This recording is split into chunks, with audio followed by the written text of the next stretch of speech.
Hi guys, welcome back to my channel. ಇವತ್ತೊಂದು ಹೊಸ recipe ಒಂದಿಗೆ ಬಂದಿದ್ದೀನಿ. ಯಾವುದು ಅಂದರೆ ಹರಿಯಾಲಿ ಚಿಕನ್. ನಮ್ಮ ಫ್ಯಾಮ್ಲಿಗೆಲ್ಲ ತುಂಬ ಫೇವ್ರೆಟ್ ಚಿಕನ್ ಕರಿ ಅದು. ಸೊ ನಿಮ್ಮೆಲ್ಲರಿಗೂ ತೋರಿಸ್ತೀನಿ ಅದು ಯಾವ ಥರ ಮಾಡೋದು ಅಂತ. ಬನ್ನಿ. ಸೊ ಗಾಯ್ಸ್, ಇಲ್ಲಿ ನಾನು 1 kg ಚಿಕನ್ ತೊಗೊಂಡಿರೋದು. 1 kgಗೆ ಬೇಕಾಗಿರೋಂಥ ಇಂಗ್ರೀಡಿಯೆಂಟ್ಸ್ ಇದೆಲ್ಲ. ನಾನು ತಗೊಂಡಿರೋದು ಗೋಡಂಬಿ, ಶುಂಠಿ, ಬೆಳ್ಳುಳ್ಳಿ, ಹಸಿಮೆಣಸಿನ್ಕಾಯಿ, ಪುದೀನ, ಕೊತ್ತಂಬರಿ ಸೊಪ್ಪು, ಆಮೇಲೆ 1/4 ಲೀಟ್ರ್ ಮೊಸರು. ನಾವು ಒಂದು ಮಿಕ್ಸಿ ಜಾರ್ಗೆ ಹಾಕ್ಕೊಂಡು ಫುಲ್ಲು ನೈಸಾಗಿ ನಾವು ರುಬ್ಕೊಬೇಕು. ಆ ಮೊಸರು ಅಷ್ಟೇ ಫುಲ್ ಕಂಪ್ಲೀಟಾಗಿ ನಾವು ಹಾಕ್ಕೊಬೇಕು. ಶುಂಠಿ ಬೆಳ್ಳುಳ್ಳಿ ಬಂದುಬಿಟ್ಟು ನೀವು ಅಂಗಡಿಯಿಂದ ತಗೊಂಡು ಆ ಪೇಸ್ಟ್ನ ಹಾಕಬೇಡಿ, ಯಾಕೆಂದರೆ ಅದರಲ್ಲಿ ವಿನಿಗರೆಲ್ಲ ಮಿಕ್ಸ್ ಆಗಿರುತ್ತೆ. ಆವಾಗಲೇ ಸಾರದು ಟೇಸ್ಟೆಲ್ಲ ಹಾಳಾಗಿಬಿಡುತ್ತೆ. ಸೊ ಈ ಥರನೇ ಏನಿದೆ ಪ್ಯೂರಾಗೆ ಶುಂಠಿ ಆಗಲಿ ಬೆಳ್ಳುಳ್ಳಿ ಆಗಲಿ ಕಟ್ ಮಾಡಿ ನಾವು ಮನೆಯಲ್ಲೇ ಪೇಸ್ಟ್ ಮಾಡ್ಕೊಳೋದೇ ಬೆಸ್ಟು. ಇದನ್ನು ನಾವು ಕಂಪ್ಲೀಟಾಗಿ ನೈಸಾಗಿ ರುಬ್ಕೊಂಡ್ಬಿಡ್ಬೇಕು. ಸೊ ನಾವೇನು ಚಿಕನ್ ಎತ್ತಿಕ್ಕಿದ್ವಿ ಆ ಚಿಕನ್ಗೆ ಈ ರುಬ್ಬಿರೋ ಅಂಥ ಮಿಶ್ರಣ ಹಾಕ್ಬಿಟ್ಟು ಒಂದು ಸ್ವಲ್ಪ ಪೆಪ್ಪರ್ ಪೌಡರ್, ಆಚಿ ಚಿಕನ್ ಮಸಾಲ, ಒಂದು ಸ್ವಲ್ಪ ಗರಂ ಮಸಾಲ, ಆಮೇಲೆ ಒಂದು ಸ್ವಲ್ಪ ನಿಂಬೆಹಣ್ಣು ಇಷ್ಟನ್ನು ಹಾಕ್ಬಿಟ್ಟು ಒಂದು ಸ್ವಲ್ಪ ಚೆನ್ನಾಗಿ ಮಿಕ್ಸ್ ಮಾಡಿ ಒಂದು 15 ಮಿನಿಟ್ಸು ಇದನ್ನ ಮ್ಯಾರಿನೇಟ್ ಆಗೋಕ್ಕೆ ಬಿಟ್ಬಿಡ್ಬೇಕು. ಸೊ ಗೈಸ್, ಇಲ್ಲಿ ನಾವು ಕುಕ್ಕರ್ಗೆ 4 ಟೇಬಲ್ ಸ್ಪೂನು ಆಯಿಲ್ ಹಾಕ್ಕೊಬೇಕಾಗಿರುತ್ತೆ.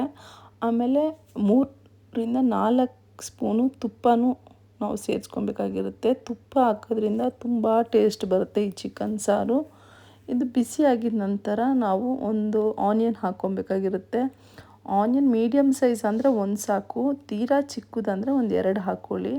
ಇದು ಚೆನ್ನಾಗಿ ಫ್ರೈ ಮಾಡ್ಕೊಳ್ಳಿ. ಇದು ಗೋಲ್ಡನ್ ಬ್ರೌನ್ ಆಗೋವರೆಗೂ ಫ್ರೈ ಮಾಡ್ಕೊಳ್ಳಿ. ಗೋಲ್ಡನ್ ಬ್ರೌನ್ ಆಗಿದ ತಕ್ಷಣ ನಾವು ಈ ಮ್ಯಾರಿನೇಟ್ ಮಾಡಿ ಎತ್ತಿಕ್ಕಿರೋಂಥ ಚಿಕನ್ನ ಪೂರ್ತಿ ಇದಕ್ಕೆ ಹಾಕ್ಬಿಟ್ಟು ಚೆನ್ನಾಗಿ ನಾವು ಫ್ರೈ ಮಾಡ್ಕೊಬೇಕಾಗಿರುತ್ತೆ.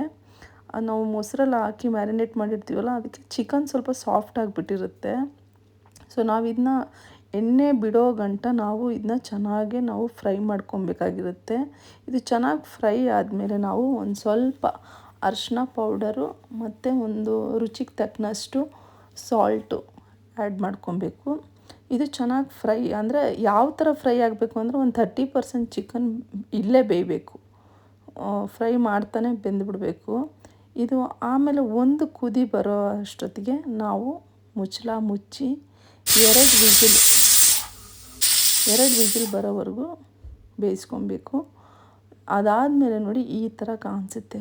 ಆಯಿಲೆಲ್ಲ ಬಿಟ್ಟು ಚೆನ್ನಾಗಾಗಿರುತ್ತೆ. ನೋಡೋಕ್ಕೆ ನೋಡಿ ಎಷ್ಟು ಚೆನ್ನಾಗಿದೆ.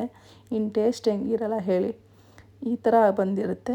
ಇವಾಗ ನಾವು ಸ್ವಲ್ಪ ಕರಿಬೇವಿನ ಸೊಪ್ಪನ್ನ ಆ್ಯಡ್ ಮಾಡ್ಕೊಬೇಕು. ಇದ್ರದ್ದು ಫ್ಲೇವರು ತುಂಬ ಚೆನ್ನಾಗಿ ಇದು ಕೊಡುತ್ತೆ, ಟೇಸ್ಟ್ ಕೊಡುತ್ತೆ. ಸ್ವಲ್ಪ ಕರಿಬೇವಿನ ಸೊಪ್ಪು ಹಾಕಿ ಒಂದು ಸ್ವಲ್ಪ ಕುದಿಸಿದ್ರೆ hariyali chicken ready guys. So finally hariyali chicken ready ಆಯಿತು ಗೈಸ್. ಈ ಚಿಕನ್ ಕರಿ ಬಂದು puri, chapati, ghee rice, white rice ಎಲ್ಲದಕ್ಕೂ ತುಂಬಾ ಚೆನ್ನಾಗಿರುತ್ತೆ. ನಾನಿವತ್ತು ಈ ಚಿಕನ್ ಕರಿಗೆ ಗೀ ರೈಸ್ ಮಾಡಿದ್ದೀನಿ. ಸೊ ಟೇಸ್ಟ್ ಹೇಗಿದೆ ಅಂತ ನೋಡೋಣ ಬನ್ನಿ.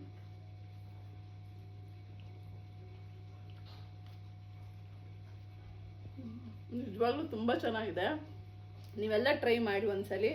ಹೆಂಗಿದೆ ಅಂತ ಬಂದು ಕಮೆಂಟ್ ಬಾಕ್ಸಲ್ಲಿ ಬಂದು ಹೇಳಿ. ನೆಕ್ಸ್ಟ್ ವ್ಲಾಗ್ಗೆ ತಿರ್ಗಾ ಸಿಗೋಣ. ಇನ್ನೂ ಒಳ್ಳೆ ರೆಸಿಪಿ ಒಂದಿಗೆ ಬರ್ತೀನಿ. ಅದುವರೆಗೂ take care, bye, love you all.